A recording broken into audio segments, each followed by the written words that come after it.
सीताराम।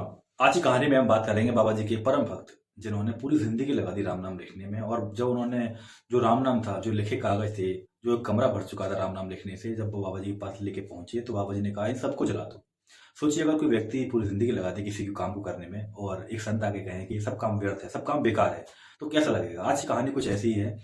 बाबा जी के भक्त थे, वो दिन रात बैठ के राम नाम लिखा करते थे। उन्होंने इतना राम नाम लिखा, पहले उनको 6 महीने हुए, फिर 1 साल, फिर 2 साल, 3 साल, 25 सालों तक उन्होंने कंटिन्यूसली राम नाम लिखा। इतना राम नाम लिखा कि उन्होंने एक कमरा भर दिया राम नाम लिखते हुए। तो उनको इस बात का कहीं ना कहीं घमंड भी हो चुका था। उनको लगता था कि मैं भक्त हूँ, मैं भक्ति कर रहा हूँ, मैं राम नाम लिखता हूँ। तो जब पूरे कागजों को लेके बाबा जी के पास पहुंचे, कैंची धाम पहुंचे, तो बाबा जी, उनको लगा था शायद बाबा जी बहुत खुश हो जाएंगे ये बात सुन के। तो जब उनको बाबा जी ने बताया कि बाबा जी, मैंने 25 साल तक राम नाम लिखा है, तो बाबा जी ने कहा तुम एक काम करो, उन सभी कागजों को जो तुमने राम नाम लिखा है उन सभी को लेकर आओ।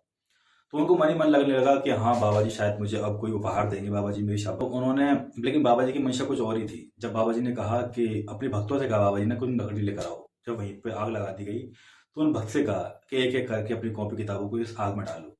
तो ये भक्त सुन के सुन्न हो चुके थे एकदम। वो सोच नहीं पा रहे थे कि मैं अब आगे क्या रिप्लाई करूं, क्या रिएक्ट करूं इस चीज़ पे। तो बाबा जी से दोबारा पूछी, बाबा जी आपने क्या कहा। बाबा जी ने कहा तुम इन सभी राम नाम को जो लिखा है तुमने, उन सभी को आग में एक एक करके डालते जाओ। तो जब भक्त ने बाबा जी की बात सुनी तो भक्त चौंक उठे। लेकिन बाबा जी तो बाबा जी, हर हर चीज के पीछे, बाबा जी के हर कार्य के पीछे कोई ना कोई गहरा रहस्य होता है।